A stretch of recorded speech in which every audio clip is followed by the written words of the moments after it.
All right, six pack Lapadat. We got Megan Hurlburt, 52 kilo US champion. And we were just talking, Megan. We're getting close to the world championships now. Now it's starting to feel real, isn't Yeah, definitely. it? Is it? So your ascension is relatively quick. You went from, I mean, first off, when you won the US national title in the 52 kilo class, that was your very first 52 kilo performance, which is kind of crazy to think about. Yeah. Talk about an all or nothing. Was Yeah. that, were you stressed? Was that a little extra pressure? Or how was that? I think it was extra pressure just because of the year before, not making weight and not doing it. And so I felt like it was like a whole year leading up to like this and doing it again, and not wanting to like fail again. And so I think this time it was Marcellus just kept telling me like the biggest battle for me is not like what he puts on the bar, it's making weight. Like once I make weight, like we knew we were going to be good. And so not in a cocky way because anything can happen, but at the same time, even if I had a bad day, we could probably still make it and still qualify. And so that's really what it was just about. It was just about making weight, but then also making it easier than last time. And so that was just the biggest battle going in, is like making sure that I'm there and that I can make weight. So, and we did. So, And it was also like, it's one thing to make weight and lift, it's another one to make weight, lift, and live up to expectations, your own and other people's as well. And it's a bit of an indication as well that where you might be. mm-hmm. It's like a peek at that. Like it's your first time hitting 52 and lifting, and you know how competitive the world's is.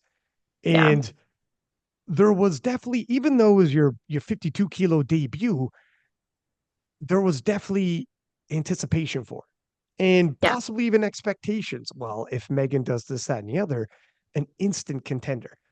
And there's a Mm-hmm. bit of an unknown where you're like, how will I feel? How will I Yeah. feel when I make 52? And am I going to hit these numbers that would make me an instant contender? Were you like taking that all in, or did that get to you at all? Yeah, I don't think I did as well as I wanted to do. Obviously, I went 7 for 9, so it wasn't a perfect day. I think, so there's still more that I want to do. But I was happy with what I was able to do on the day, and for the first time, like weighing in at 52 and seeing how I felt. But then also just knowing like, okay, how did I feel on the day? Is there anything else like I can do beforehand that would make me feel better for the next time around? Because I think each time it's like a trial and error. Like you do this and you're like, I didn't like that. I'm going to do this next time. And so each time you compete, it's like a new way to be like, okay, this works, that doesn't work. And so that was kind of what it was this time, was like, okay, these things lined up great. So we'll do that next time. It's just a learning process. And I think I failed big the first time that I tried it on the national stage. So that kind of sucked. But then the second time, having Marcellus help me and not have to do like so much water manipulation was huge, and getting my nutrition and all that stuff. So I don't know. It was much better and much easier this time around. And I wasn't as stressed about it. I definitely didn't meet my expectations and the goals that I had. I was close, but definitely wasn't where I wanted to be. So I think next time it'll be even better because I'll be even more acclimated to, a lower weight. So, I mean, it's crazy that 453 kilos as a 52 was, like a letdown for you. That's what are, not a what do you, letdown, but what, okay, like not expectations though? right. Yeah. That's so, I mean, that's crazy because that's a huge total. So then what would be something you would expect? Do you feel comfortable speaking on possible expectations? I mean, goal wise, like I've had a goal for a little while to hit 460. That's just been a goal of mine in the back of my head, to hit 460. It probably started when Evie first hit it. And so it was like that was a goal, like that's a stepping stone to, even bigger. But I think for this meet or last meet, that's what I wanted to hit. And that's what I knew I thought I could hit. but it just didn't happen. And if I would have hit all 9 lifts, I would have been for like 63. And so we would have just been over that mark. And so and I feel like I maybe got a little more on my last deadlift, but we played it a little bit safe just to make sure, that I could hit that total of 453. And so, yeah, I think 460 is definitely still my goal. Or if I could do more than that, then that would be my goal. But 460 has been a goal for a little while for total. And however that looks throughout the lifts doesn't necessarily matter, because sometimes bench feels great in a prep or squat feels great. So you push what feels great, and then maybe you are a little more reserved on something that doesn't feel as good. But that's definitely been a goal of mine for the past year, I'd say, is to hit 460 or more. More would be nice, but which is huge for a 52. It's crazy how much. I mean, in 2022 World Championships, if I'm not mistaken, Noemi Alibert won with like, it was like 45 or something like that. Yeah. It's crazy how far the 52s have come just in the past 2 years. For sure. Were you, I mean, you've been powerlifting competitively since 2019. Have you been watching this entire time? Have you been keeping your eyes as a 52 and always had aspirations to lift as a 52? Yeah, I think in some aspects I have. I was lighter. So in 2019, I did a competition, and I was a 57. But I wasn't cutting or doing anything like that. So in the back of my head, I was like, if I, got my nutrition right and things like that, would this be a possibility? And then, COVID happened. And then after that, I also got pregnant. And so she was kind of a surprise baby for us. It was it was my third baby to have, but it would be our number 5. And so it was just kind of I don't know, I guess it was kind of in my head still, but also it just seemed far away that I wouldn't maybe be able to do that. And so, but it was always in the back of my head, and I would always look at like stats, like what are the 52s doing? What are they doing? And USAPL, it was 56 would be easy to get to. So I just did that at nationals, because I just, I think I was like, I don't know, not even a year postpartum at that point. And so getting back into it, I wanted to be competitive, but it just felt like maybe it was far away to be able to do something like that.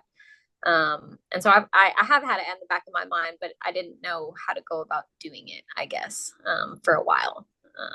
So, and I don't know, I started at the end of 2019, but a lot happened in between then and now, in that like 5 years, and having a baby and COVID and all that stuff. And so, now it just feels like I can hit the ground like running, versus it was just in the back of my head then, if that makes sense.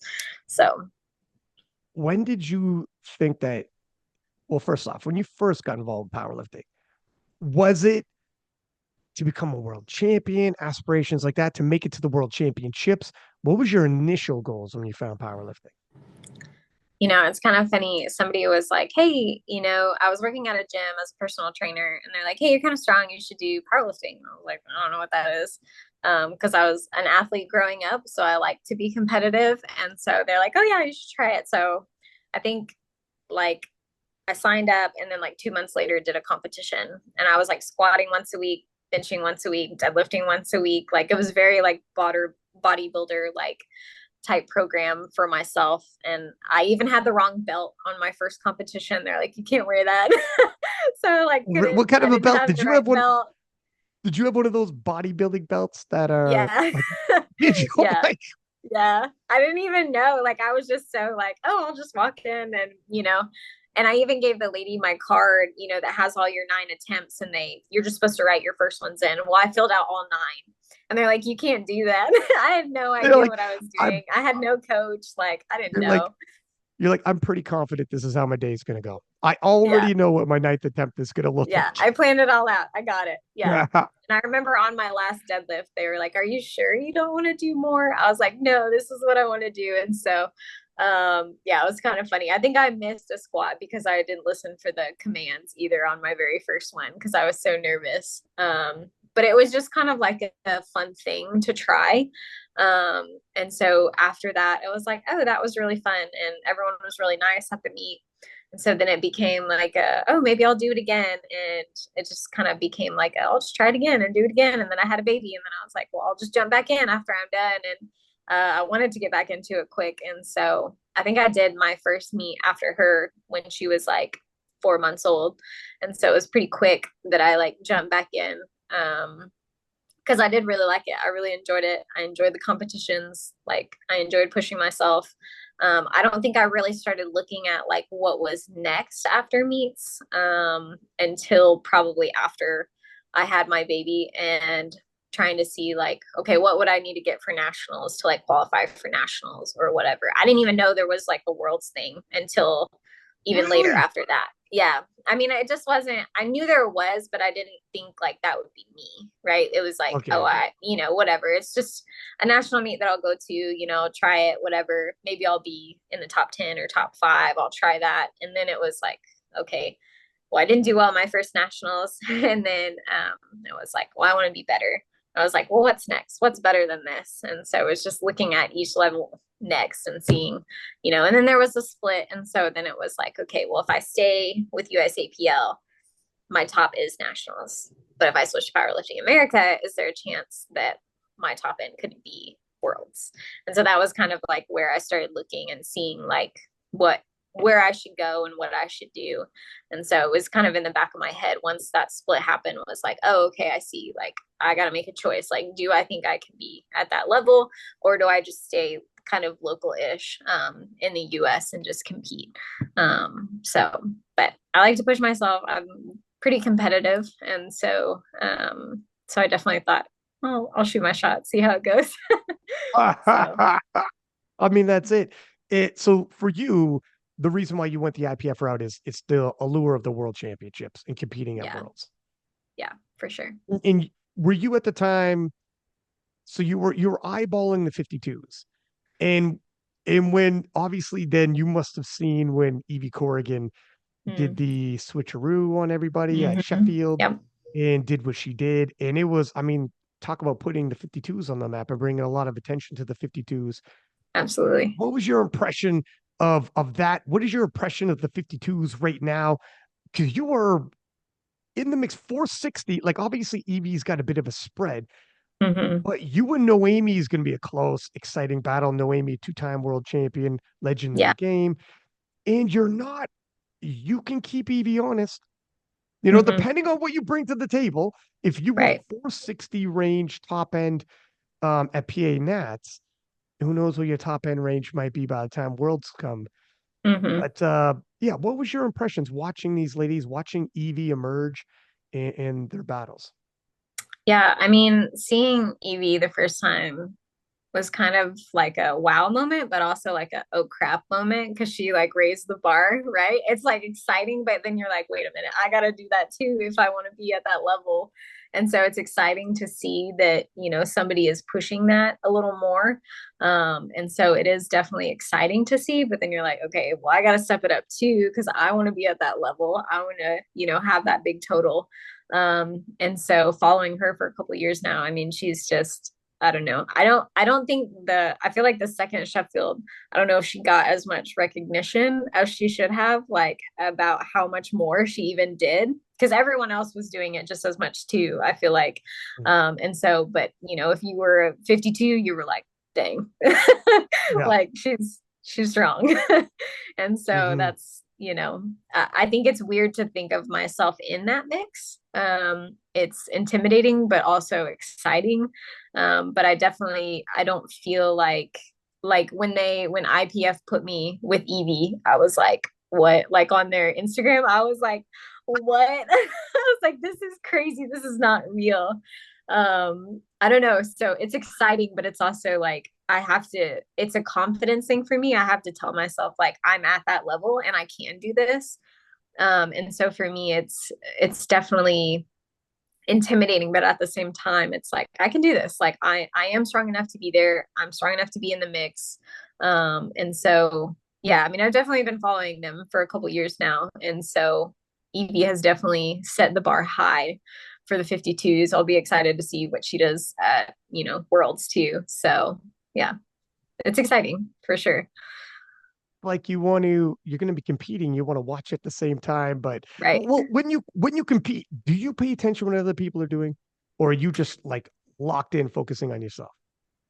Yeah, I don't know. I feel like not that I've never had to pay attention, but I feel like it's distracting to go and watch. I think I like to watch other lifters like get excited that aren't in my weight class because then I'm not worried about what they're lifting. It's just fun to watch other lifters like hit a PR or stuff like that. Like I know the 66s will be like kind of at the same time. And so it'll be cool to, if they have it on a TV, to watch some of them because then it's motivating too because you're like, you get to see them, succeed. And so I don't know that I'd necessarily watched people that I'm competing with. But even still, like a PR for somebody else is exciting. It's fun to see, it's fun to watch.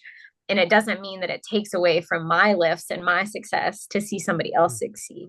You know what I mean? And if they're better than me on the day, then they're better than me on the day. And I can't do anything about that. So I don't know. I haven't really thought about that. Like if I'll watch, I'll probably be too distracted to like sit there and watch somebody unless like I'm done with my deadlifts and somebody's, other girls are still deadlifting that I may watch. Yeah. Or if somebody has a squat after me, like especially if I like had a squat and I went for a world record and then somebody else came behind me, yeah, I might be watching and be like, are they going to get it or not? So I don't know. I think it depends on the circumstance a little bit. So yeah. So It's your once you hit what you did at PA Nats and made yourself onto Team USA. I know what you mean when you're saying like you look at IPF and they're already bumping this as a showdown and something to watch, and you went from potential to arrived, and you're right up in the mix. And for yeah, some people, it's a slow climb, slow ramp. And you've been doing this since 2019, so yeah, it's 5 years. But the difference is it went from lurking in the background to straight up on the foreground, center stage, yeah, and everybody's watching. And it went from potential and question marks because you had never even been a 52 yet to right. you're going to be on CBS, you're going to be on Eurosport, you're going to be on Olympic Channel, you're going to be like all Yeah, these things. It's quick. It's yeah, relatively quick. It's happening all at once. And the thing with being on Team USA, it's really difficult to make it onto Team USA, especially in certain weight classes. And it's only going to get yeah, more difficult because America is so stacked. But yeah, once you get onto Team USA, the expectations of on the Americans, because pretty much every single American lifter is a contender.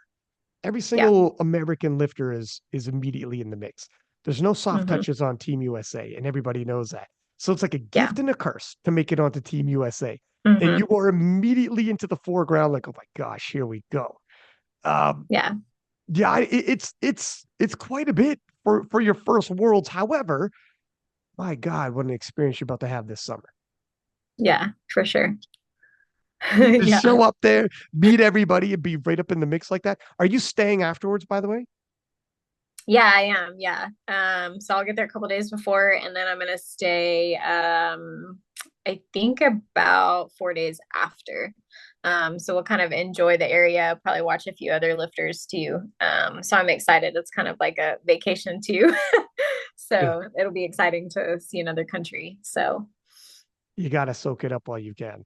yeah. It's gonna come and go. And we were saying before we started recording, like first off, you never know with life in terms like injuries, etc.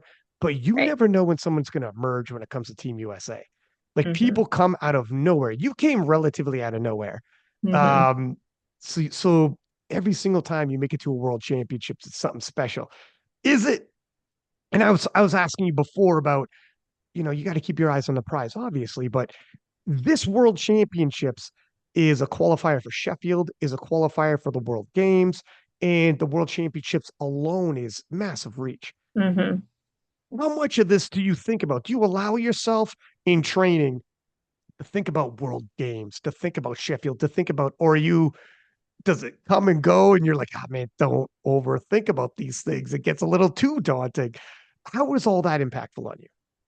Yeah, I think, yeah, like I said, it's one of those where like, yeah, you can't not have it in the back of your mind that you have like that I would have a potential to maybe do one of those. And so but I just have to take it one step at a time. I know for some people it's really motivating. They're like, this is step one, that's step two. And that is in the back of my head, but I do think I have to focus on one thing at a time, and I have to say, okay, this is what's next. And then if I do well at, this world meet, then I look up and I see what's next. And so, because I think I just overwhelm myself and put even more pressure on myself to say, I have to do XYZ to get to this next meet, when in reality, being at the World Games is a success for me. Like it's super cool that I get to be there.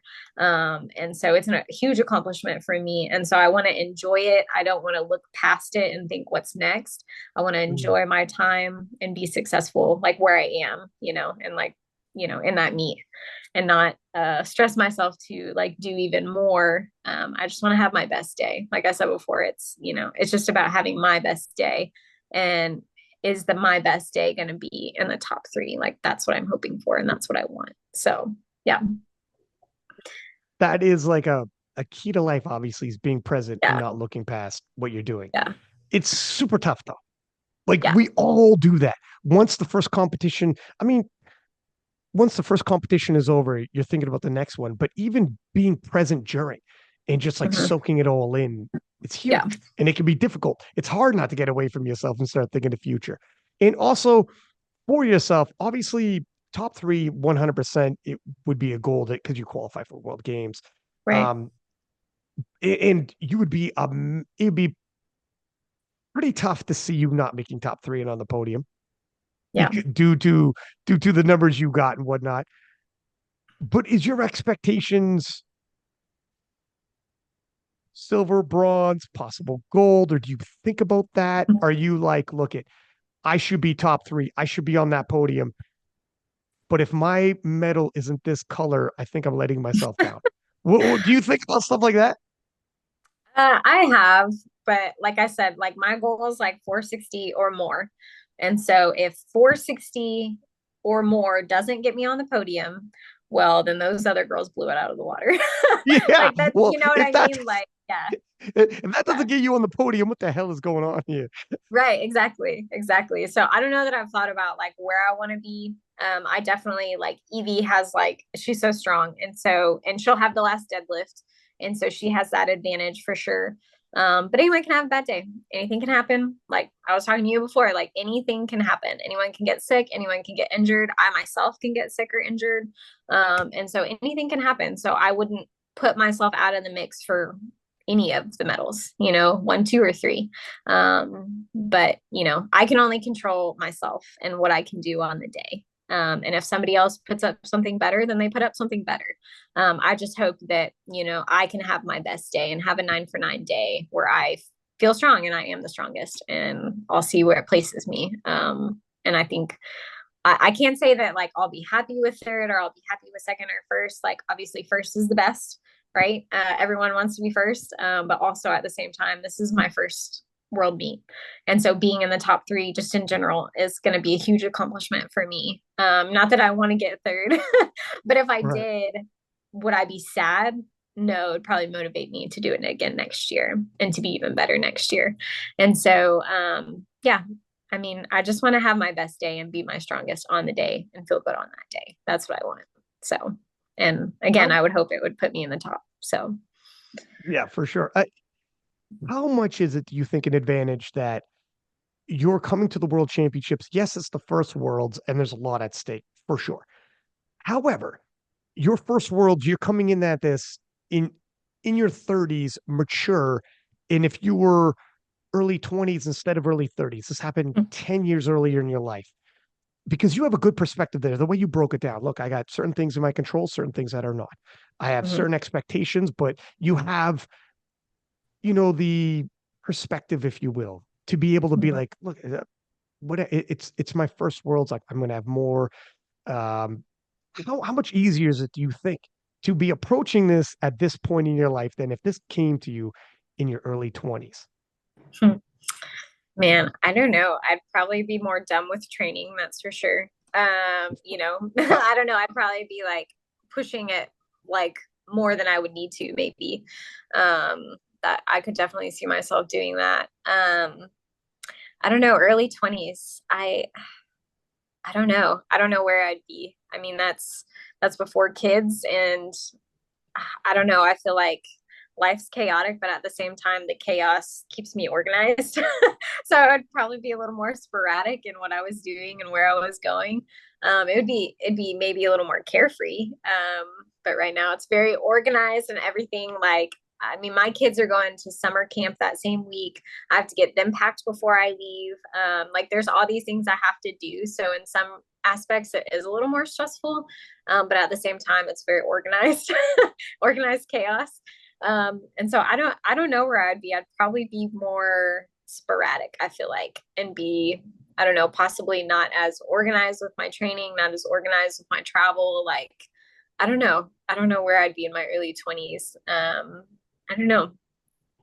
It's difficult to say. Like, I Yeah, mean, some people say like everything unfolds the way it should on its own right, timeline. You can't rush things, and we right. all want it right now. But maybe it's happening at the right time. Now, you had mentioned obviously Yeah, you have 5 kids. yeah, How is this possible to do all this when you have 5 kids? Because so many people talk about, I'm going to do this until I have kids, and then after right. that, I don't know what's going to happen. You have 5, and you're Yeah, going to the World Championships. yeah. How are you able to balance work with being a mother of 5 and competing at the highest level of a sport? Yeah, I mean, it takes a lot of organization, a lot of time management.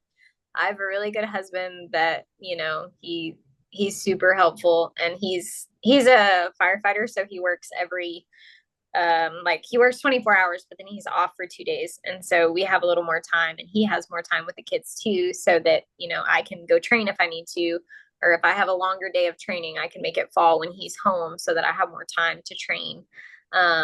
But I really think anybody could do it. Like, I hear women say all the time, like, oh, well, I have to accomplish this before I have kids. And it's like, yeah, you can, but also you can do it after you have kids too. And I think there's some aspect of realizing how strong I am because I'm a mom, and because I've had kids and I've gone through all these things, that it makes me stronger. So in some aspects, I feel like I am stronger because of those experiences and having my kids. And 2 of my kids are adopted, and so there was that too. So, um, there's just a lot in there that I feel like I probably wouldn't have been able to do this in my 20s because I wouldn't have been mature enough. Maybe I wouldn't have been able to push myself as much, I don't think, because I wouldn't have thought I'm as strong. And so when I hear women say, like, oh, well, I'll do this after I have kids, it's like, okay, or before I have kids. I'm like, that's fine, but also do it after.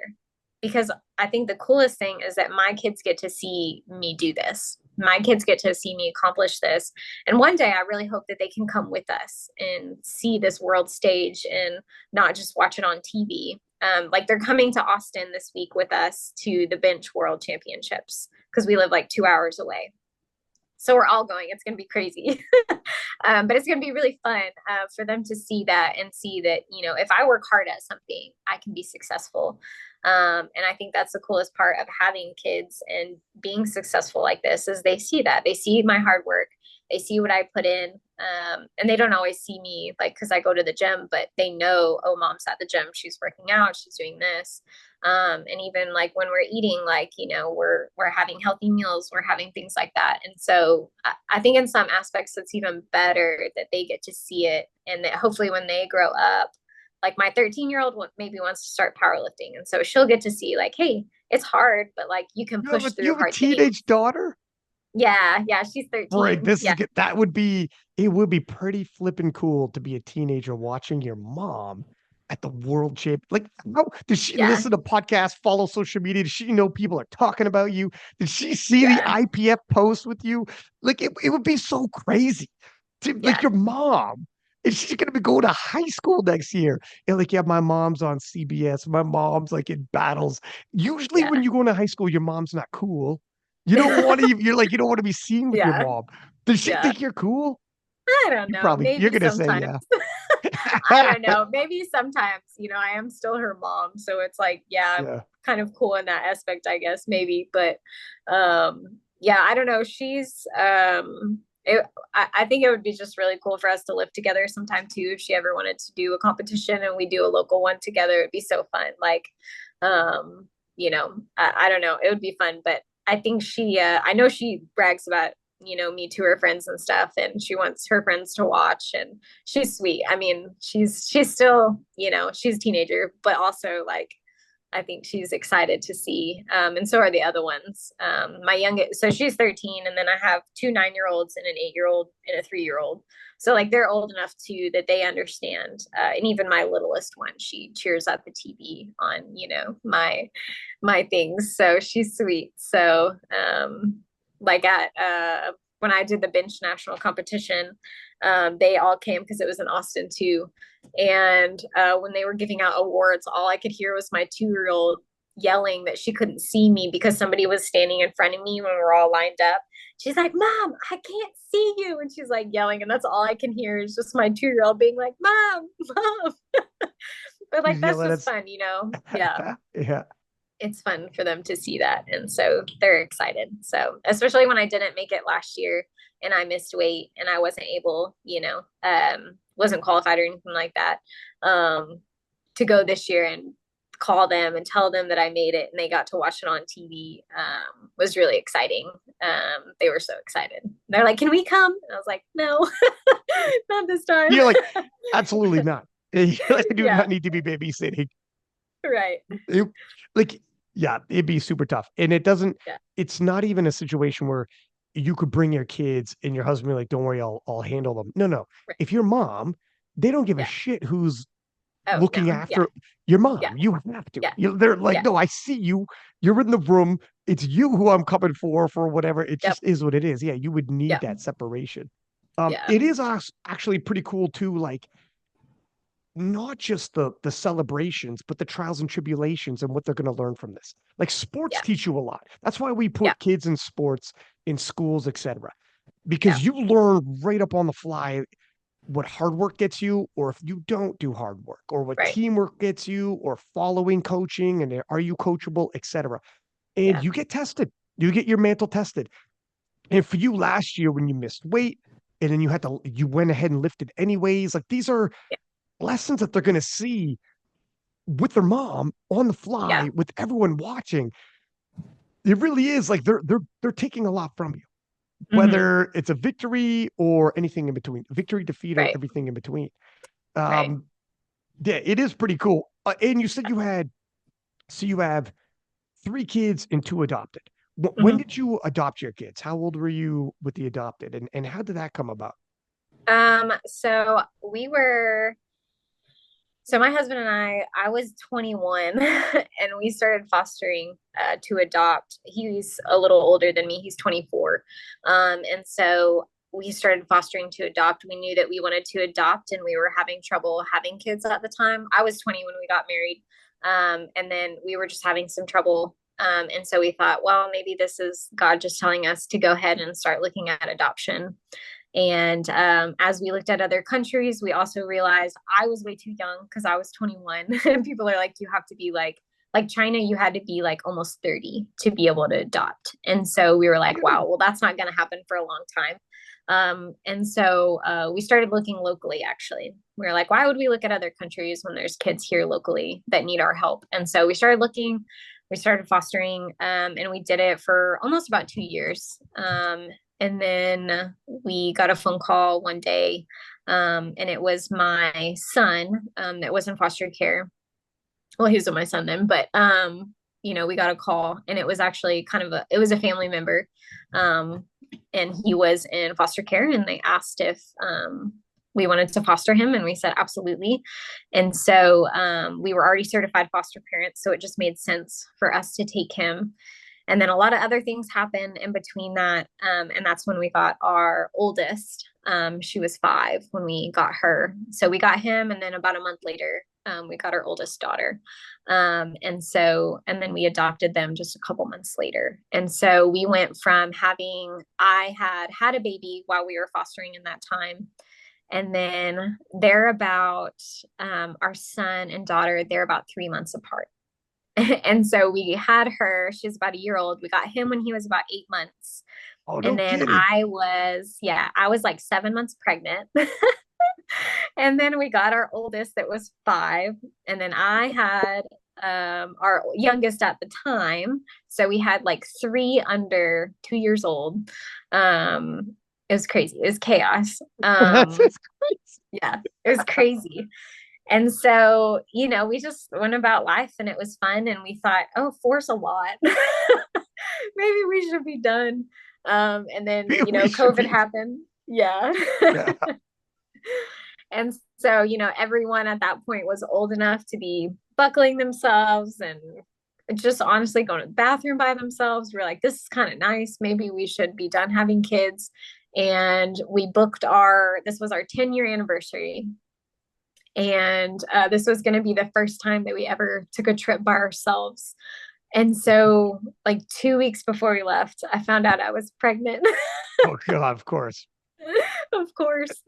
And so, but she's just the sweetest surprise that we've ever had. And she's like, we talked about it. Her birthday was yesterday, actually. And so she turned 3 yesterday, and she's a glue for our family. She's just so sweet. And she just, she's starting to get to the point where she kind of terrorizes the other ones a little bit. She's a toddler. But they're so sweet with her. Especially I feel like my oldest and her have really connected, and it's like softened her heart a little bit to be a little more like, oh, maybe I like my siblings. Because the other ones are like at that age where she's like, you're annoying, but the little one, she's sweet and she wants to play with her, Yeah. So I really feel like she was just a sweet, special surprise that our family needed, that we didn't know that we needed. But we're done now. So we're done now. Well, you said that before. Well, we made sure this time. Okay, got you. Yeah. Okay, got you. Yeah. You made plans, gotcha. Yeah. And at least the 13-year-old is starting to become the age where she could babysit and kind of give back a little bit, so to speak. And be like, guess what? Look, I got a little sibling. And that's when you get around 13, it's like, guess what, Ryan? This is what you're doing tonight. You're going to be babysitting and paying back for all the times that we missed out on things that, right. But yeah. In terms of the previous nationals that you had brought up, so with that weight cut, what ended up happening there? What was the story behind the missed weight? Yeah, so I know it was like a storyline of like, I was only 2 kilos over. So it'd be really easy. I was probably more like upwards of 4 kilos over. And so my protocol was to, like I did water loading, and then my protocol the night before, or the day before, I like ate a bunch of Cliff Bars, and like protein shakes. That was like what I had that day. And then the next day I woke up early, and the goal was just to sit in a sauna, and sweat. And I'm not a big sweater. And so I don't know why. Ordinarily a good thing. Yeah. Right. And so, I sat in the sauna for, I think it was probably like 5 hours, just in and out, in and out, in and out. And I just didn't get low enough. And I knew I wasn't going to. I was pretty close. I did end up like drinking some water and eating a little bit before I weighed in, because I knew I wasn't there and it didn't matter. And so I did, rehydrate a little bit. I didn't have a lot because my coach at the time was like, stop drinking water and weigh in lighter.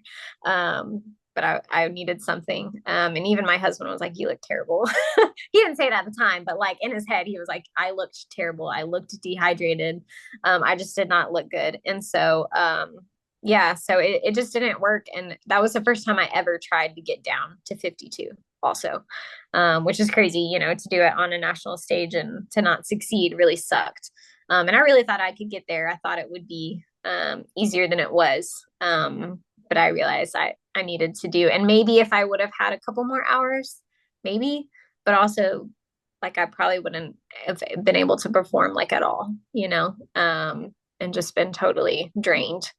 And I wouldn't have known how to hydrate myself again either. So, so that was kind of like what happened. I wasn't successful in it. I don't think that protocol is successful, maybe for a few people, but for me, it did not work. And so this time around was water loading and a gut cut. And I was also lighter in weight. I was only like 2 kilos over this time. And so I was lighter in weight. It was easier. It was so much better. And even then I was traveling. Last time I just drove to Austin. This time I was on a plane to Reno. Like there was more travel involved and I was still able to do it just as easily. So, or easier. So it was nice. So, And yeah, 5 hours in the freaking sauna sounds crazy. Like yeah. that, were you just not sweating anymore, or was the Mm-mm. sauna not hot enough? There is like a the temperature matters. Like you could Yeah. end up wasting time and suffering, but it's just Right. not gonna do it for you. And obviously, there's like different protocols you could do. Some people like hot baths, some people like saunas, some people Hmm. don't like any of that. But Yeah. 5 hours, if you did another two, that's 7 hours in the sauna. Hmm. Like you, that's insane. That's like a shift at work Right. just in the sauna. Right. I mean, talk about mental torture. And you got Right. to lift. You still got Yeah. to compete. Yeah.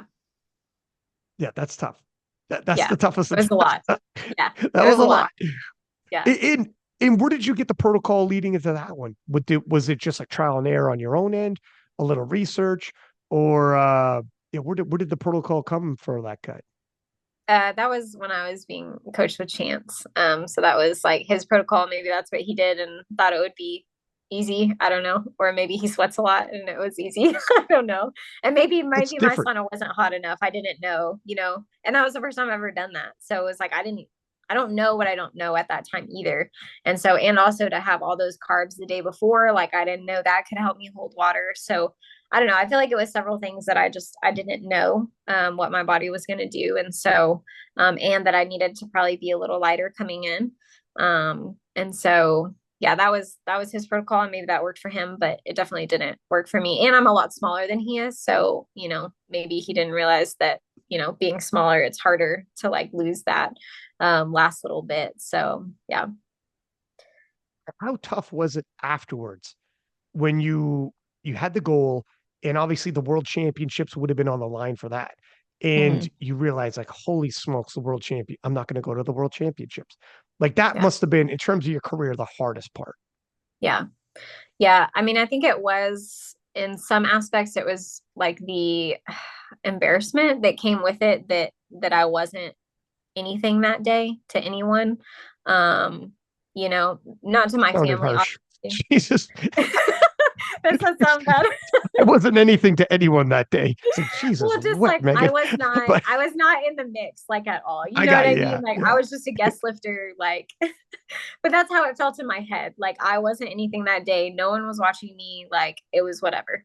And so in my head, I was like, I just have to be successful for myself. My family came with me. I want them to see me succeed, whatever that means on the day.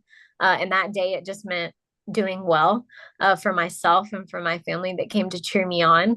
And so, yeah, it was hard mentally to know like that I didn't make weight and there's that worlds okay, so at the time I didn't know that worlds wasn't happening, to be honest.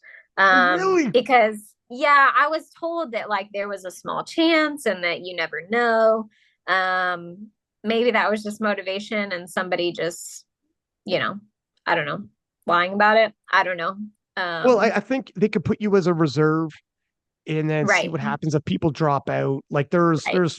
it's it's unlikely, but there's still Yes. a possibility. So you might as well do your thing. That's true. Yeah. Yeah, and maybe But that was the case, and there's also the NAPF, like that was a possibility. But as far as I knew, I was told like we're gonna start world training after this. Like that was what I was told.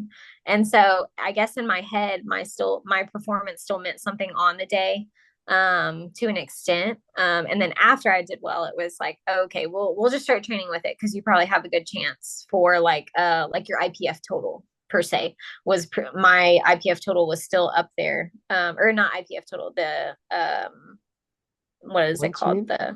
mean? The points were pretty Yeah. high. And so they were like, my coach at the time was like, "Oh yeah, we'll still go. We're gonna train like we're gonna go." And then it wasn't until like 2 weeks later when they like announced the teams and stuff, and it was not a chance at all, and I didn't know that. And so I guess in some aspects, the hardship didn't really come till later after the meet.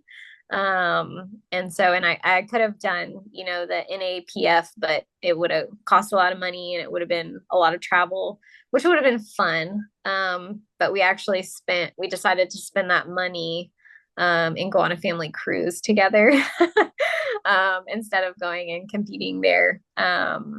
Because it just didn't feel like I, not that it wouldn't be an accomplishment, but it just didn't feel like something that I wanted to do and to spend that much money on. So we decided to do that instead, and it was really fun. So I don't really regret that. But I knew I had another shot the next year. So, Right. so yeah. And what you you know what happened with Chance? Maybe you have no idea, but what the heck? Look at this. Like, I have shot him messages. He straight up disappeared. Mhm. Did he just disappear as well? Like, maybe you have absolutely no idea. I don't know. So like after nationals happened, I didn't hear from him for like a month. He sent me training blocks, but I didn't hear from him at all. And I messaged him and I told him I was going to find a new coach because it was a whole month. I didn't hear anything from him, not a like on my videos, not anything. And then with the whole world saying, like, him saying you're going to be on the world's team, and then I wasn't, and then I didn't hear anything from him. And I'm like, hey, what's going on? Like, were you, did somebody give you the wrong information? I just didn't hear anything. And so I was pretty mad that like I didn't hear from him. And so I messaged him and told him I was going to get a new coach. And then he finally messaged me back. And it wasn't a very nice message. And so I was like, I'm done. And then after that, I didn't really hear a lot from him. We go to the same gym. And so for a What? couple months, yeah, yeah. Even But to this day? anytime, yeah. Well, I haven't seen him in a while. I haven't seen him in like a year. And so, Okay. but after that, like anytime I'd see him at the gym, he'd see me and then he'd just like go another way. Like he would just avoid me. And so I never talked to him. And then even my husband, like he would go early in the morning. And I think that's when Chance would train too. And so he would see my husband and do the same thing and just like go the other way and like avoid him, me, like avoid. And so, but I don't think even my husband has seen him in like a year. I haven't heard anything from him. And I know other people that are even closer to him than I am that haven't heard anything from him. And I haven't seen him anywhere. Like we live in the same town as far as I know, but I've never seen him. Yeah. This is So so, it's such yeah, a bizarre. I've never in my life seen this where someone literally just disappears from the yeah, community. And I mean, they were so entrenched. Chance was a world champion, yeah, going to Sheffield, had a podcast, made his yeah, living off of it, everything, yeah, everything this was his living to like he more than just that. Like he was an influencer. He had his own podcast. He had relationships. He had been on King of Lifts a bunch of times for like preview shows, yeah, recap shows, etc. As well as a guest. And he was so entrenched, so yeah, in powerlifting. And then literally flip the switch and he's gone. And it yeah, happened obviously leading into Sheffield and very surprisingly, as yeah, the reigning world champion pulls out of Sheffield, and it's like, holy smokes, Chance, this is crazy. Sheffield is like this is the first Sheffield, so we have been mm-hmm, waiting for this. It yeah, was, the hype and everything around it to get to Sheffield and to pull out. Everybody was eyebrow raised, like, wow, what the heck? And then yeah, he dropped a podcast, and he mm-hmm, hadn't done a podcast in weeks, and out of nowhere, dropped the podcast explaining to his mind, explaining what happened, but it yeah, didn't really explain much. And yeah, it was minimizing everything in terms of, hey, things happen, whatever. We'll get back on that horse and keep it moving. And it felt like that to an extent. It's yeah, how I remember, anyways. This is going back over a year now, but yeah, and I remember thinking, like, I don't feel like I got many questions answered on what the heck happened. Like, and then and it felt like he was going to try to just pick back up and continue on like nothing happened. And you know mm-hmm, what? With the way people are and so much is happening in life, you almost probably could forget and just everyone just moves along. And as time goes yeah, by, he'd be like, yeah, I don't know, something weird happened there, but whatever. We kept it moving. But then he disappeared again. Yeah. It is such a bizarre, unique thing. And now Yeah. it's become fascinating. Yeah. It's weird. You live in the same town and you Mm-hmm. don't even bump into him. Mm-mm. Yeah, I actually know the area that he lives in. We talked about it one time that like I know the neighborhood that he lives in. Um, and again, we had seen him at the gym, and I knew he like sometimes came really early or came at weird hours. Um, but yeah, just to not see him at all. Like, I hope he's doing well. Like, I hope something didn't happen. I know that he was like applying for some other job, so I don't know if he got a job and maybe he moved away and then said whatever to powerlifting, or I hope he's doing okay. I know some of it too going into Sheffield, and hopefully I'm not speaking poorly, is that I don't think he was like, I think he was injured in some aspect, and that was also why he didn't want to pay all that money to go out there and to not perform well too. Like he I don't remember what it was, but he was saying something like it just wouldn't be worth spending all that money and going out there and, not even being able to perform at a high level. And so I don't know if that was part of it too. And maybe he just like minimized that as like not a big deal. And maybe it was a bigger deal than maybe even he realized at the time. So I hope he's doing well, but like I said, I haven't seen him. I know he was going to another gym that some other people go to. But I don't think they've even seen him. Like, I don't think anyone has seen him. So I wonder if he got like another job and moved somewhere else and nobody knows him. I don't know. So It's it's just wild. if he was injured, then it kind of makes more context and sense. Like, yeah, Yeah. for sure. If you think, all right, the injury's bad, and then leading up to, okay, this is not getting better, and it's going, people are going to watch this being like, what the heck? Then you Yeah. would be like, okay, you better throw a reserve in there, let somebody else have it. That actually makes a little more sense. Yeah. But Yeah. I think so. everything else still is bizarre. Look, if he ever comes back, I need him on this podcast to be like, my dude, what's going on, my Right. friend? What happened to Right. you in the past 2 years? I've Yeah. never in my life seen something like this. It's become I don't know. It's like now it's powerlifting lore. It's like, Hmm. holy smokes. Yeah. Very interesting. I thought I'd seen it all, but Hmm. how there's layers to it. Yeah. And to your point, yeah, look at, I don't know what the heck happened, but you hope the best for everybody because Yeah. it's it's whatever. It's I don't know. Hopefully he's okay, and Yeah. it's I hope nothing so. overly negative or whatnot. But nobody has answers. Hmm. Literally nobody. And it's Yeah. bizarre you're in the same town and you still don't know as well. Um, Yeah, and I know other people that are close to him, even closer, that were coached by him, and even they don't train with him anymore because they never heard from him. And I'm not gonna speak on who it is, but just the fact that they stopped talking was crazy to me. And so I think, yeah, I mean, I don't know. That's yeah, what's to even totally crazier. cut bait from everybody you know, Right, right, even people who are close to you, where it's yeah, like, whatever's happening, my dude, we have nothing to do with it. And to be yeah, like, no, everybody goes. I'm totally cleansing everybody from my life yeah. I It's have crazy. no idea. I've never heard of this before in my life. Yeah, To be like everyone's going with no explanation. Every yeah, single one of you who are close to me and all of that, all of you are mhm, cleansed from my life with no explanation. And I'm cutting bait and moving on. And you will not even know what I'm moving on to. You will mhm, not even know how I'm doing nothing. It's like, right, I've never seen anything like this before in my life. yeah, Very, very, very, very, very bizarre yeah, behavior. That's to say the least. mhm, Yeah. Whoa. But you see it all, right? yeah. Life is funny. And how did you end up with Marcellus? How did that come about? I had met Marcellus again at the gym. I had seen him before.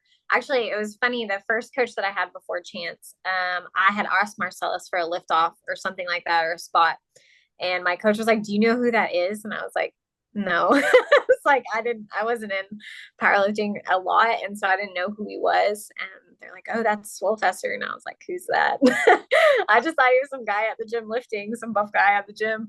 And so I had met him a couple times, and he had always been really nice. And so it just, I asked for some recommendations for some people that I knew, and his name came up a few times. So I was like, okay, let me message him, and he was like, yeah, absolutely, let's do it. And so it was just kind of an easy thing. So I had met him before. I feel like even though I don't see him a lot, I still like that I know who he is. He's got a wife, he's got a kid. Like he understands that aspect too of like Mm. having a family. And I like that.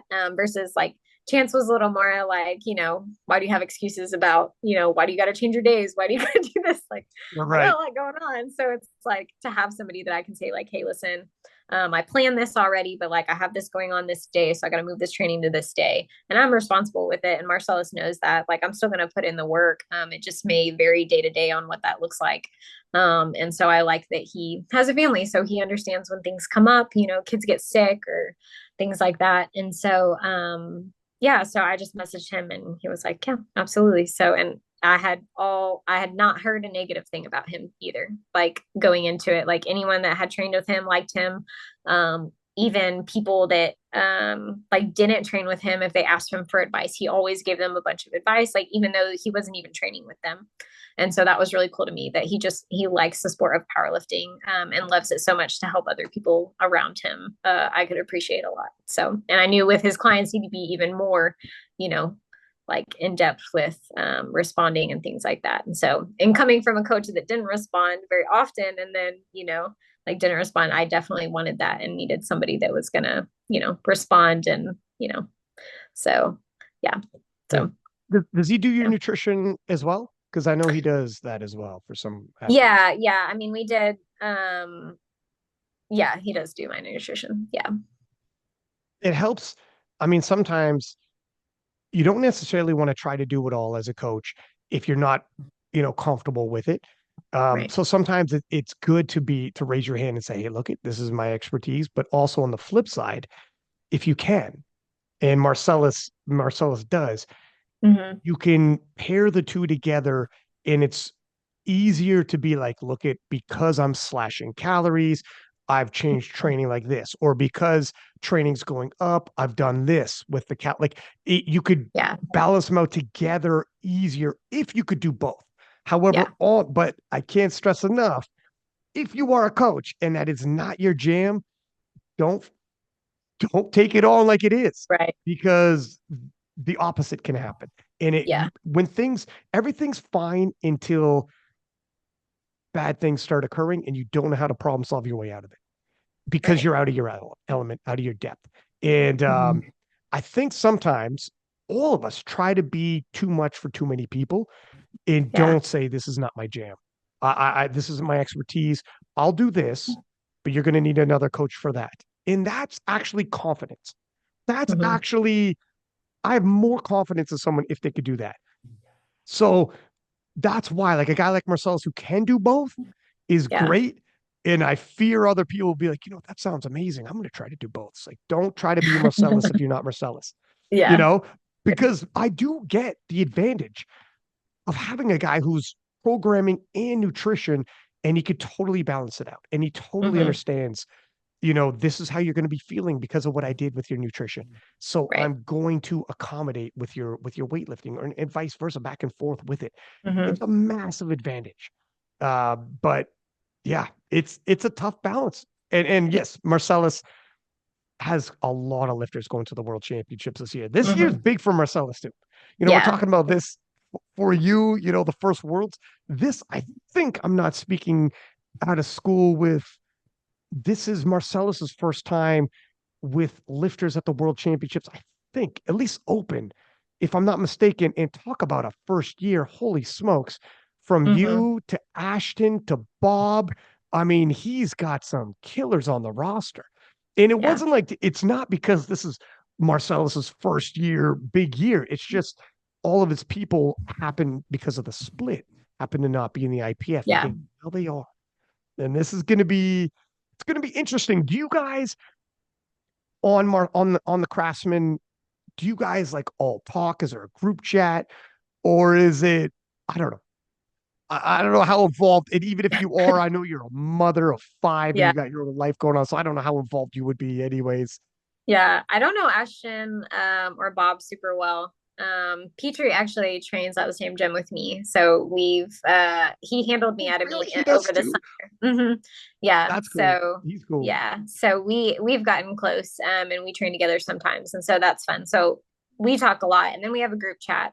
We don't talk on it a lot, but just kind of like things that are happening or things that Marcellus needs to tell us that are happening. Or like before nationals, when we were looking for hotels, hey, I found this hotel or whatever. And so we kind of talked that way. But yeah, I don't know them super well. I do know Petrie and we've hung out a few times. And so but it'll be fun.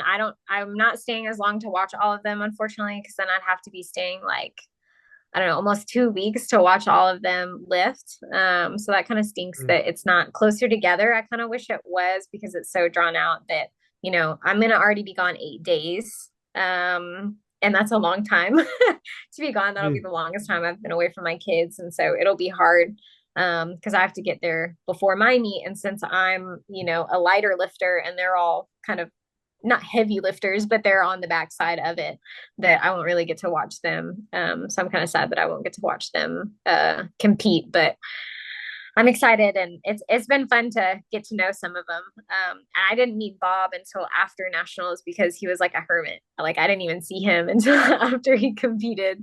But I got to watch them all at nationals. We stayed a couple extra days in Reno and got to watch them all. So it was fun to meet everybody because you talk online, but you haven't really met anyone in person. So that was fun to meet everybody. So Brennan is a super easy guy to get along with, huh?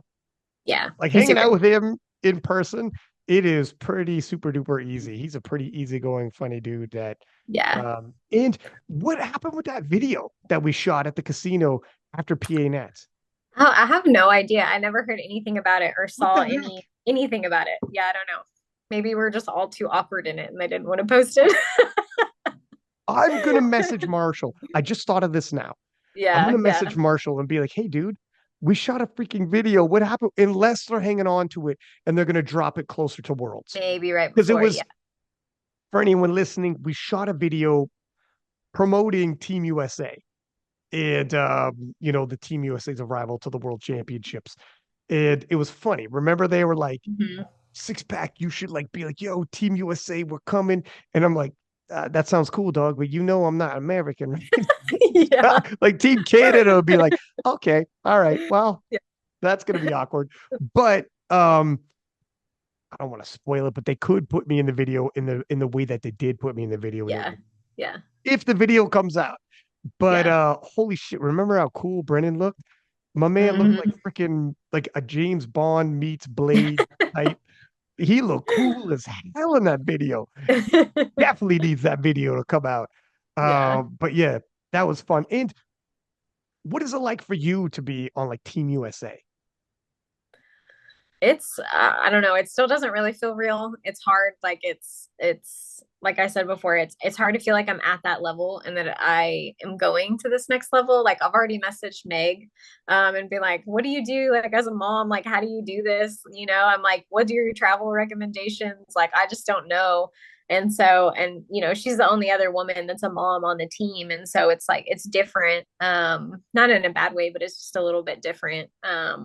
But to be on the team, like especially that first week or two after nationals, it was like, is this real? Like, am I gonna wake up and it not be real? Like it's like a dream. But I worked this hard for almost, a year and a half, really, or more, that I worked for that, missing the first time and then coming back again. It's definitely surreal. It feels really cool at the same time to be like, yeah, I'm on Team USA. I'm representing the USA. Like when I tell people, at my church or whatever that don't really know a lot about powerlifting. And I'm like, oh yeah, I'm going to Lithuania to represent USA. They're like, what is this, the Olympics? And you're like, no, but it's just as cool. No. But it's big. But it's a huge accomplishment to be able to do that and, be on the team with so many competitive people. And just thinking about like, I've looked up to Meg for a long time, and to say like, I'm on a team with her.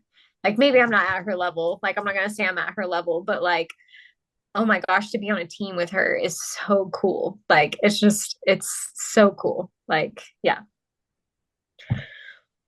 Yeah, it's a huge benefit if you're on Team USA to have all of these all-stars around, because you'll have veterans of the world championships, Hmm. veterans of not only the world championships, but like handling podcasts, interviews, because that's going to come. Obviously you're doing a podcast now, but when you get there as Yeah. well, there's a lot more media obligations, if you will.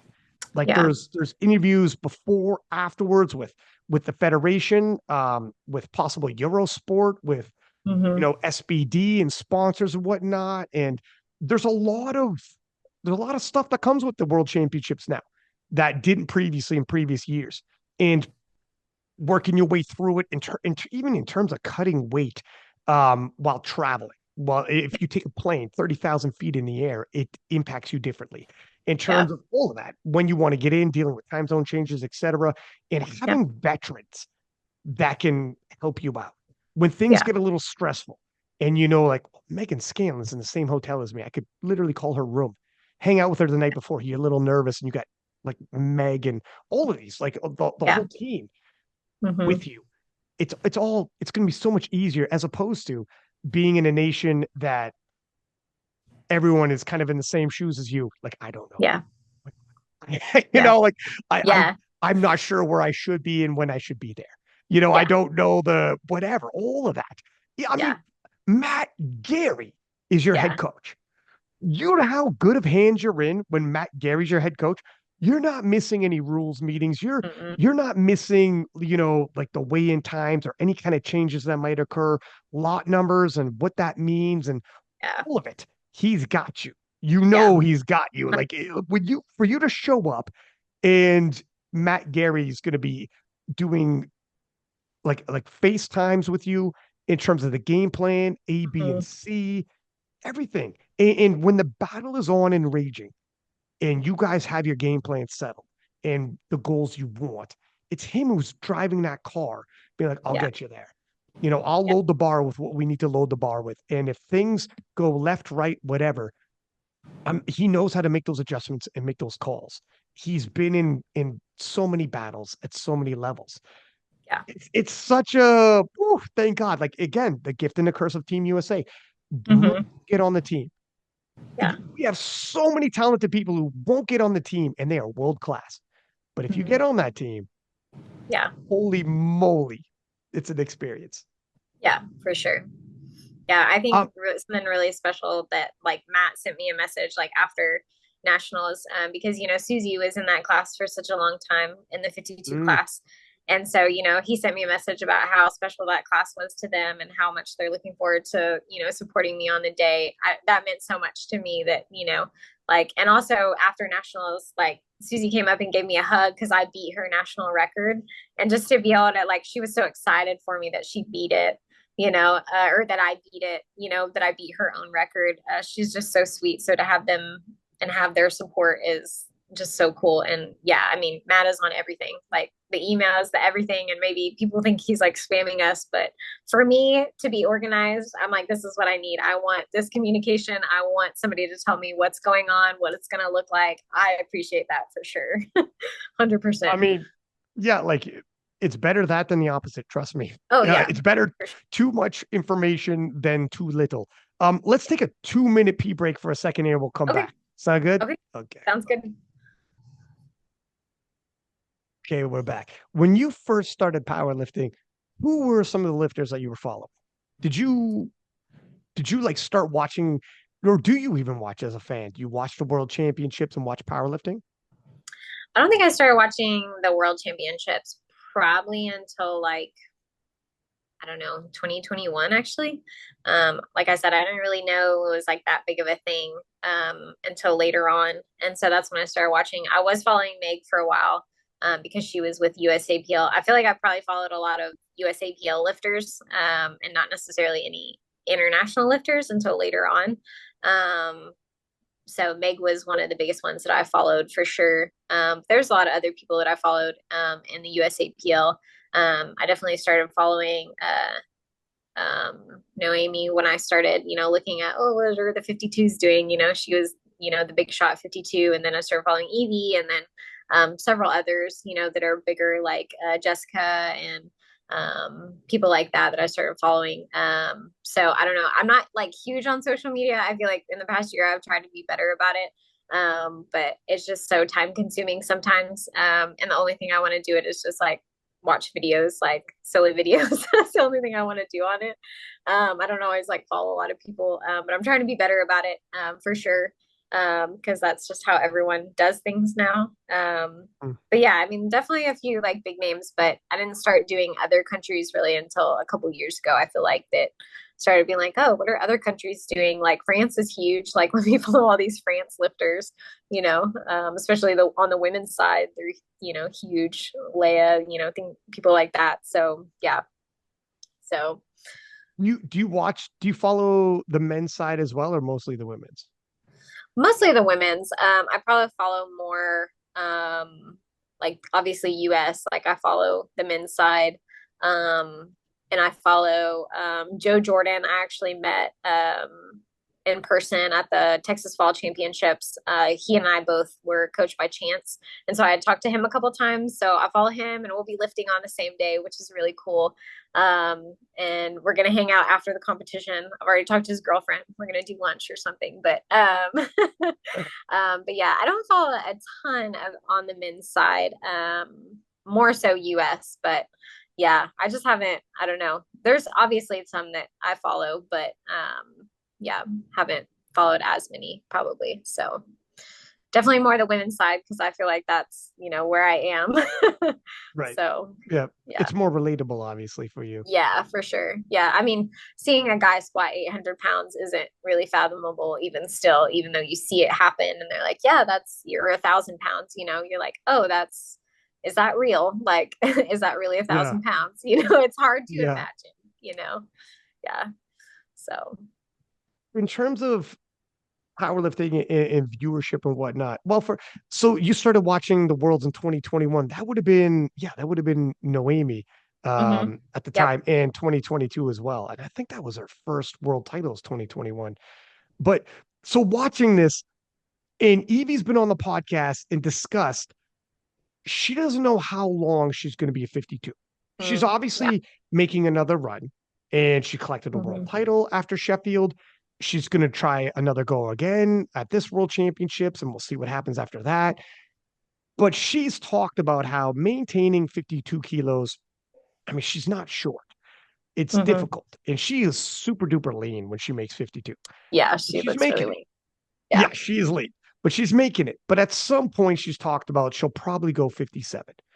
Hmm. When you look at your future, do you see yourself staying 52?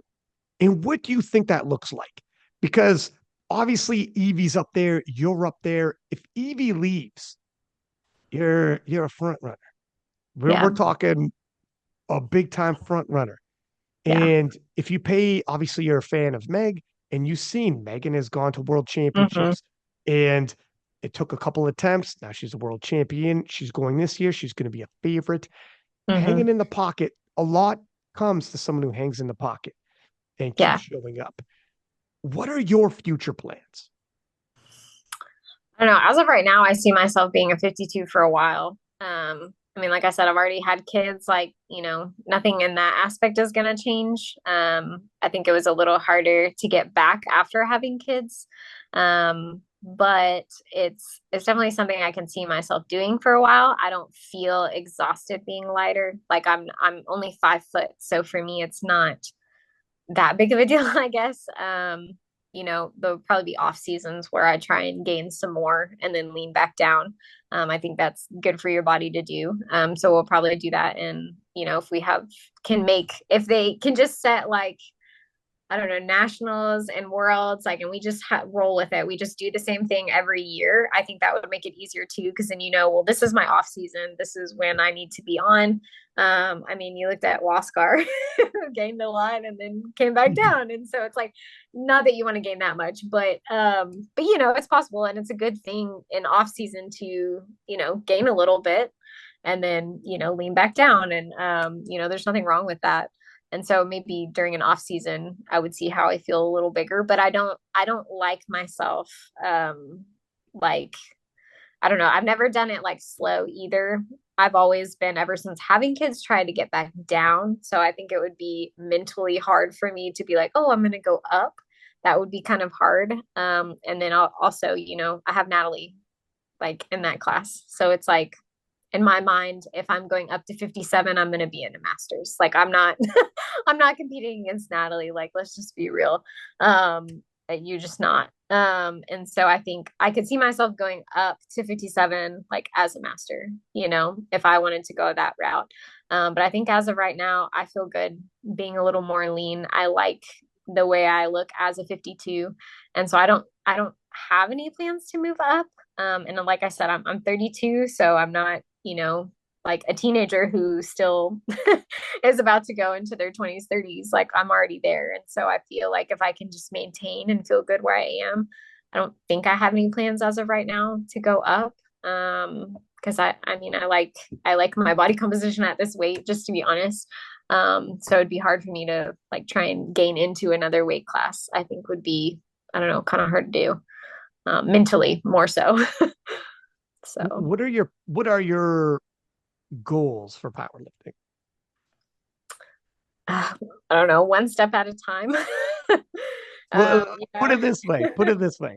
Put it this way. You're 65 years old and you're looking back at your powerlifting career. yeah. When you're 65 years old, looking back, what do you hope you will have accomplished? I hope when I'm 65 that I'll still be competing in some aspects because I think Oh, that's that's what I love about powerlifting though. And I think that's what's so cool is that like I could do this forever if I wanted to. Like maybe I wouldn't be in an open division, right? But I could be in a master's division. And I think Powerlifting America has done a really good job. They have the masters going on and the juniors going on and the sub juniors. And it's a great show that they're putting on, And so I know that as I get older, there's still opportunities for me. If I still want to go and compete and travel, I could still be competitive and go compete and travel as masters. Like, yes, maybe you don't get the recognition that you get as an open, but you're still being successful. You just saw like Lane Norton like just hit a PR, which is so cool. He's in a master's and he's still hitting PRs. He's still getting stronger. And so when you see people like that, it's like, okay, yeah, this is lifelong. Like if you want it to be, it can be lifelong. Like I train right now a lady that's 75. She didn't start getting into holy weightlifting till she smokes. was about 70. And so now I train her, and to see her getting stronger, like she bench pressed 100 pounds the other day. It was so cool, Holy, and at you're like, 75. yes, yes, she's amazing. And so to see people accomplish things that they want to accomplish even at 70, 75, I'm like, I can keep doing this if I want to, you know. If I get burnt out, maybe I'll stop, but also I could compete as a masters. I could compete, in bench only. I could compete, in whatever I wanted to. And there's so many opportunities. And I think that's what's really cool about powerlifting is that you can keep doing it as long as you want, and I can see my kids go and do it if they want, and I could travel with them if they wanted to be successful in it. So I don't know. I just think there's so many opportunities and so many, if you do it right, I think it can be something you do as long as you want to do it, you know? Is there something special that it's a strength sport, like being strong? We like equate the word strength to a lot of things, but I remember trying to explain to somebody at work, and I got a normal day job, but that I like in the day to day just being a stronger human being, being a strong person. Yeah. And even though in your day to day life, you might not need it, use it, whatever. I don't Yeah. know what it is. It's hard to articulate, but I'd rather be strong than not Yeah. walking day to day. And it changes the way you can carry yourself. Mhm. Um, it's hard to explain. Yeah. Am Well, I and am I it just crazy? helps with life in general. Like, It if you're like, does. I can lift 300 pounds in the gym, I can do this little task that I don't want to do right now. It's like that pushing past what you want to do and what you don't want to do sometimes is it's that mental mentality that you have to have when you're lifting that you also have for life that it's like, even though it's hard, we still keep pushing and we keep doing more. And so, yeah, I mean, yeah, it's something you can do forever, and it helps you feel better. Like maybe you're sore or whatever, but I really do think it helps you like in the long run. Like speaking of my 75-year-old, that my client, she had gotten two like scans with her bone density, and she had got one done like several years ago, and then she got one done this past year, and her bone density had increased even at like 75, and that's just so cool. Like it's not just about strength. Like a strength sport is not just about strength, it's about longevity, and it's about how you feel throughout your life. And yes, you feel stronger and it makes you feel better, but it's just about other things in life. Like I want to be fit enough to run around with my grandkids. Like my dad runs around with my kids and goes, that's my cat, sorry. You have a tail. That Yeah, looked I like have that a was your tail. tail. I was like, Yeah, what? that's my cat. Yeah, so it's lifelong. I want to be around for my grandkids just like my parents are around for my kids, and so it's lifelong. So it's my cat.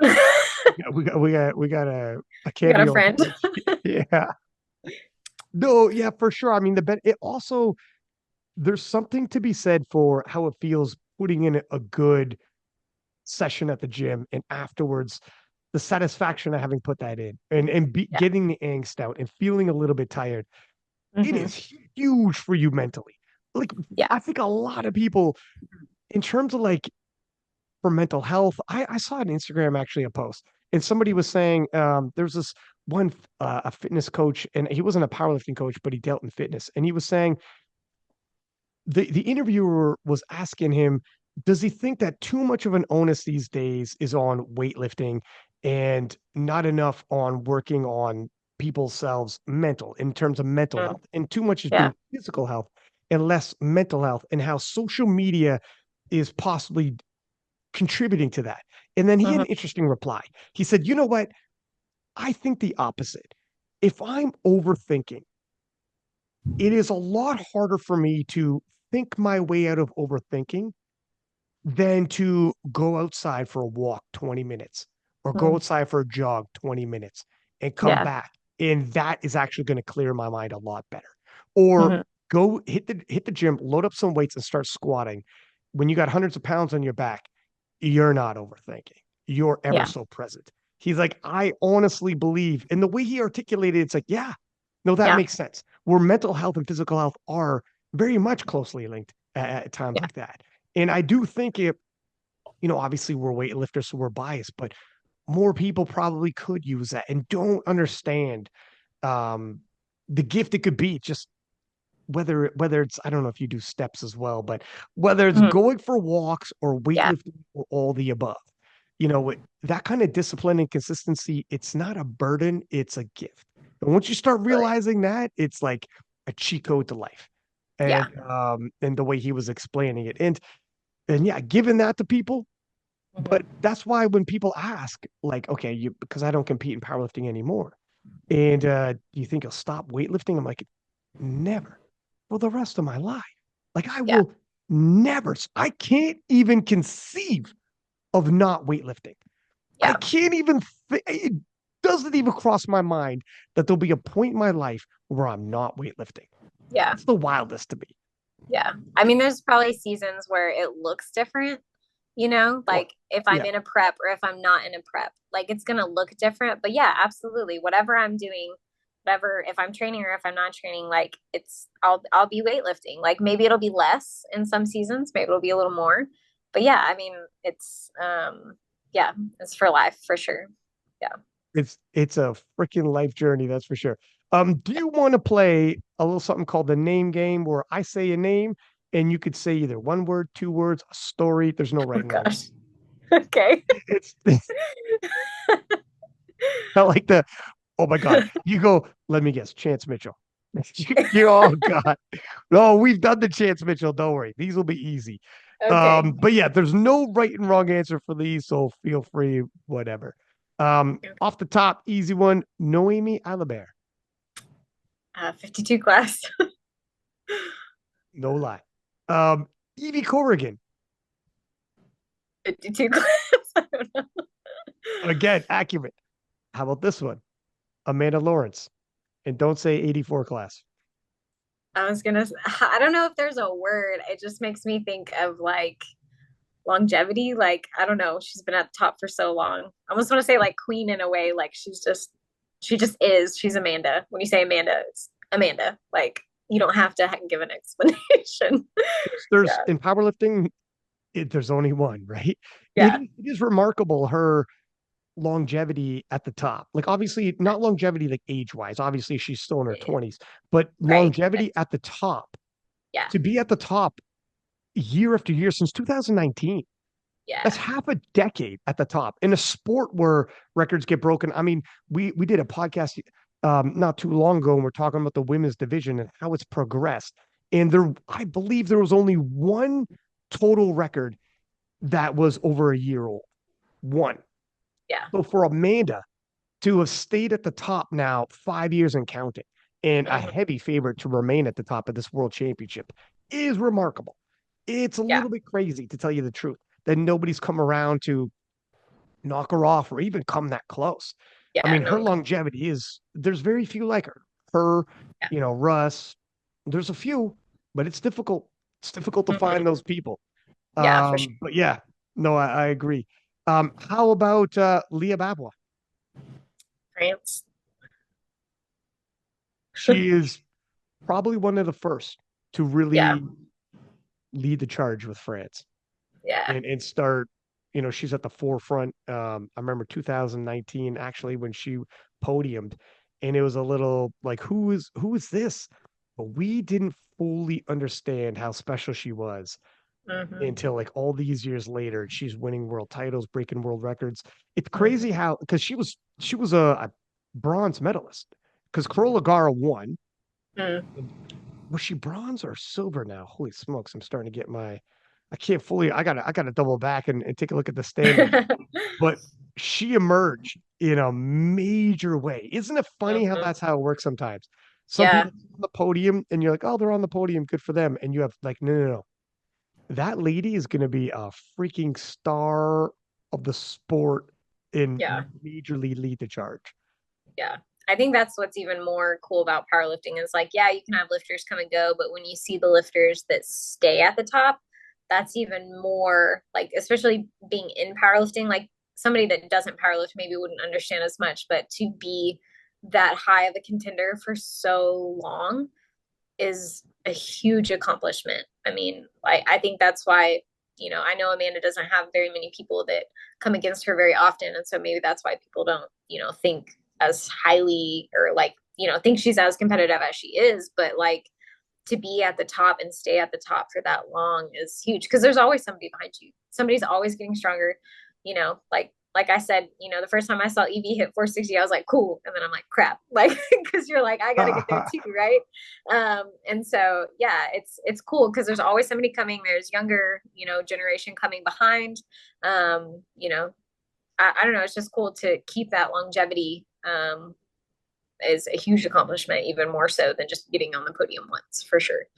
So, How about this person? Megan Scanlon. mom. And also 2019 was her first world championships.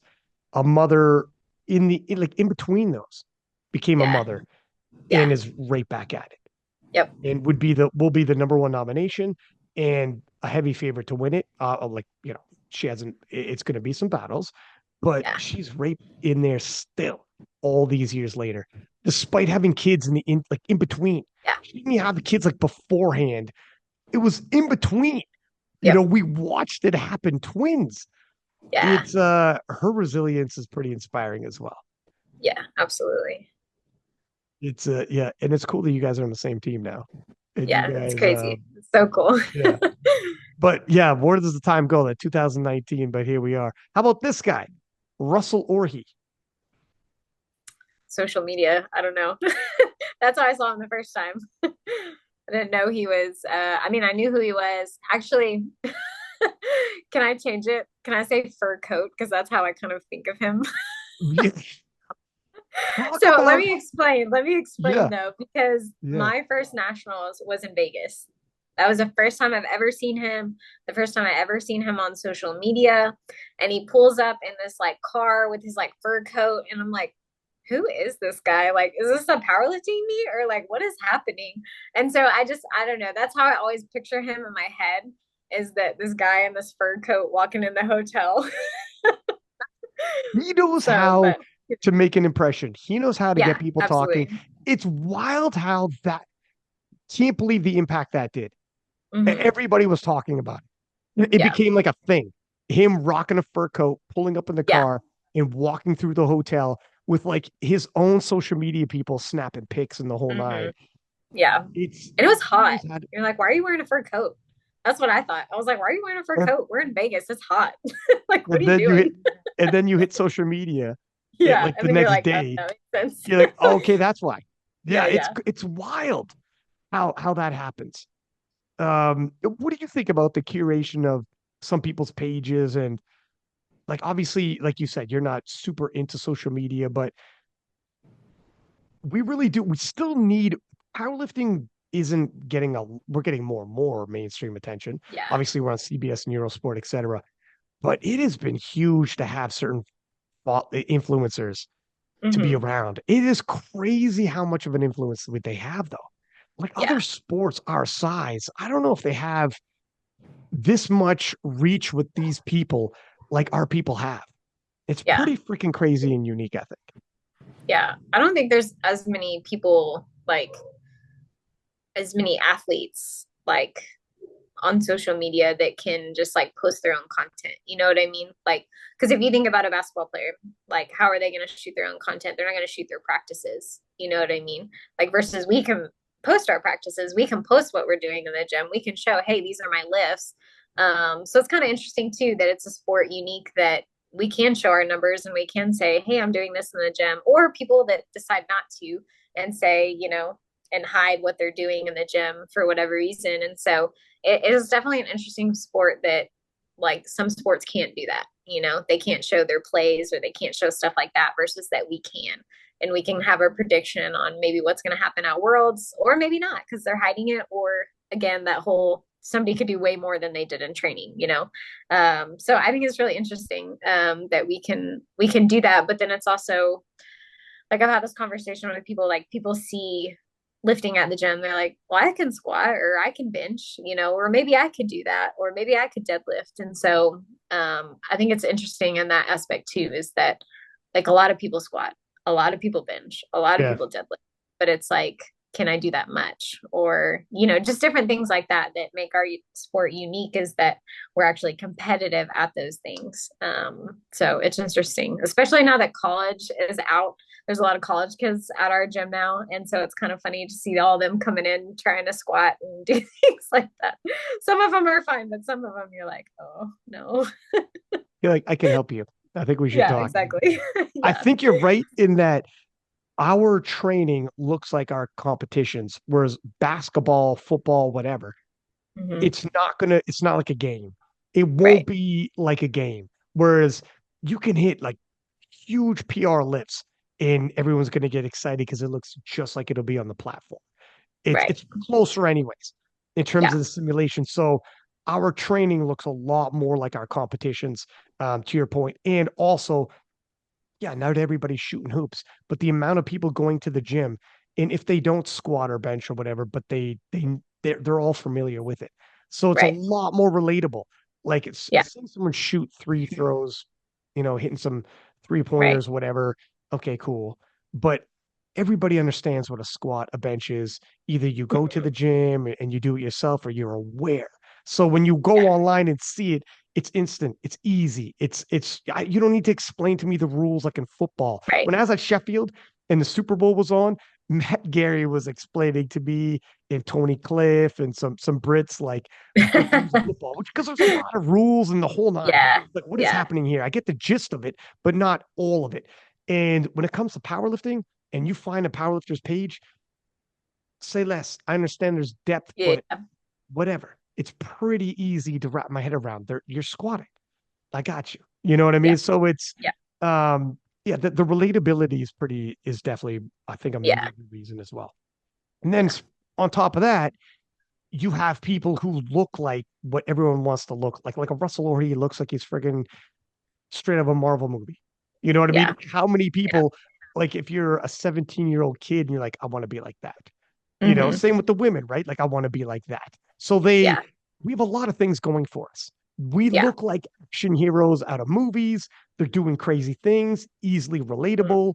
And then, oh, by the way, some guy shows up rocking a fur coat, and you do something like that. Icing Yeah. on the Yeah. icing on the cake. How about this person, Marcellus Williams? Coach.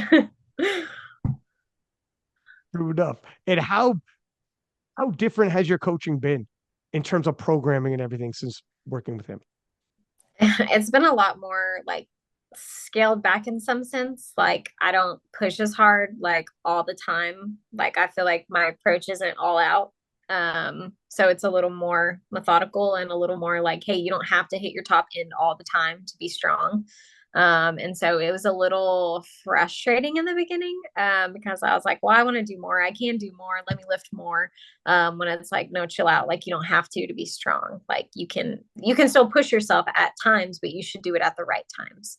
Because it's also gonna if you're like I've had it explained to me before, like your car, like if you're always like red lighting your car, like pushing it to an extreme every single time, like it's not going to last as long. It's not going to run as great. You're going to have to repair it more often. And that's the same thing with us. Like you don't have to go out all the time. You shouldn't go out all the time. And so you have to be functional in your training. And I think that's kind of what Marcellus has taught me, is more so to be functional in your training, like still push at the right times. And I'm still learning that. He still has to tell me like, no, you were over your RPE. Because I'm like, no, I want to do this weight. And in my head, I'm like, I can do it. And so he still has to kind of correct me on that sometimes. But I think that's the difference in training that I've seen, is that I don't have to be completely dead on the floor on every session to be successful.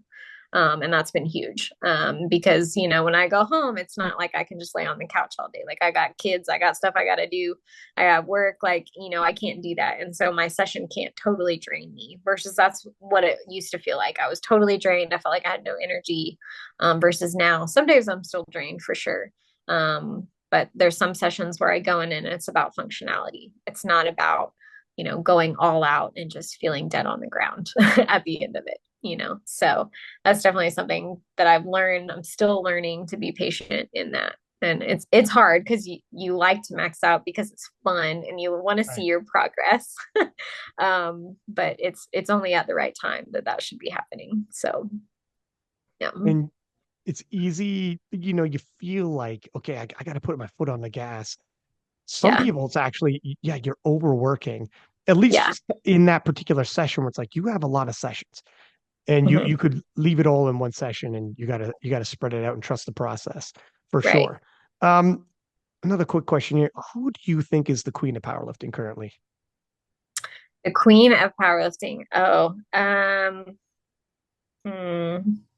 I don't know. I would probably say Amanda Lawrence. I'm probably biased because I'm, the US, and that's who I see a lot, and that's who I've, followed for a while. Um, but I think I've seen her at the top, some of the longest. I think there's been other lifters, but again, if you think about the duration of powerlifting and how much stronger like we are now than we were then, also, it's like not that it was an accomplishment to be on the world stage, but also it's even more of an accomplishment for somebody, in 2019 to be on the world stage, but then still be on the world stage now, I think is huge. And I think it's kind of hard to compare somebody, 10 years ago versus somebody now. But I also Mm. think people are just getting stronger and stronger. And so to maintain that is huge. And so I definitely think Amanda Lawrence, but maybe I'm a little biased. I don't know. You know what? That's a safe one too, is Amanda Lawrence. I mean, Yeah. it's Amanda in terms of being an outlier and so far away from the rest of the pack, and yeah, Yeah. longevity. She's got a lot of things going for her, obviously. And she's Yeah. always in contention to win best lifter at the IPF World Championships, and Right. it's the World Championship. So I mean, she's up there. And then you could say like what Agatha Shitko did at Sheffield. It's got a lot of people kind of blown back in, Hmm. but yeah, I mean, it's you can't go wrong with either one of these. Right. but she's going to be going head to head with Carlina, and Hmm. you kind of got to see what happens there. I mean, Yeah. and you can make a case for Carlina if Carlina wins that. If Carlina beats Agatha when everyone's super high with Agatha, oh my gosh. Or Yeah. if Agatha wins and it becomes like, it's tough. It Yeah. is a tough one. And then of Yeah. course you have the 69 kilo class with Pearl Lagara and Leah Babwa set the face Hmm. off once again. You have Evie, yourself, Noemi. That's pretty stacked weight class. The Yeah. 47s with Jessica Escobanal and Turbo Tiff. And Turbo Tiff's starting to Hmm. rack up a bit of a dynasty at this point, too. It's Hmm. it's all Owen, Alexis Jones Yeah. coming Yeah. in with the super heavyweights, and she's doing things that we've never seen before. But the 84 Right. plus is red hot right now with Yeah. Brittany Schlater, obviously, Sonita. I mean, we could have a podium of ladies 700 kilos and up, Yeah. which is nuts to think about. Yeah, it's going to be good world championships. Yeah, it is. And anything can happen, Anyone can come to the And top, You just never know. So, we're gonna have some shakeups. There's always upsets in sports, that's for sure. Um, yeah. Before we let you go, how do people get a hold of you if they want some coaching? I mean, you can message me on Instagram. I don't really do online training right now. It's more face to face. So you have to live in Texas. I don't know. Are Um, you thinking about doing online or in the future, or what do you think? I don't know. So right now, we're homeschooling our kids also. And so that takes up a lot of time. So I work Mm. part-time in the mornings and then I have the afternoons and evenings off. And so right now I feel like it would be really hard to do. So I have a pretty like I don't know. I don't want to say closed door, but I definitely pick and choose who I train.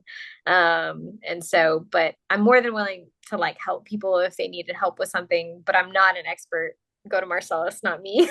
If you need powerlifting, I'm not an Well, expert. not yet. I mean, stick around for a Not little while. yet. You're Yeah. gaining valuable experience for sure. Yeah. I definitely like I know what I'm doing in the gym. It's not that like I don't know what I'm doing. Like I'm a trainer. Like I know what to do, but I also know my own self. Like I know my own body. I know when I can push harder. I know when I can do things like that. And so I am good, with pushing people. But yeah, it just kind of depends. It's something it's not for everyone. Like not everyone of my clients do I push the same. Some people they just need to talk it out and we just talk and we lift a little as we talk. But others want to be pushed and that's fine too. So it's yeah. So it's just in person right now that I train. But I've had one or two people message me about powerlifting stuff and I'll give you advice if I think it'll help. It might not, but also some advice helps others and some doesn't. It's every person's different. So I think sometimes it's trial and error too that people need to try this, maybe try that. You just never know what's going to work for you. So, yeah. That's for sure. And now that you're going to be going to the World Championships, and God knows what else is going to unfold, Yeah. the ability, if you do open up for online, is going to be big. It's going to Yeah. get bigger and bigger, bigger real quick. But you know, yeah, just keep that in mind. And Yeah. I probably have to what ask else? Marcel for advice on how he does that because Well, but you his, could, yeah, yeah, yeah, yeah, for sure. Yeah. just like straight up like organization and what you're good Hmm. at, anyways. But just like how, Yeah. if I was going to do this, some advice on that for sure, Yeah. I on need a how to template. What does it structure it. look like? How do you Yeah, manage this time? Yeah. yeah. All those things would definitely be something. Because if I do it, I want to be good at it. I don't want to let people down, especially when like it's a sport and a hobby and they're passionate about it.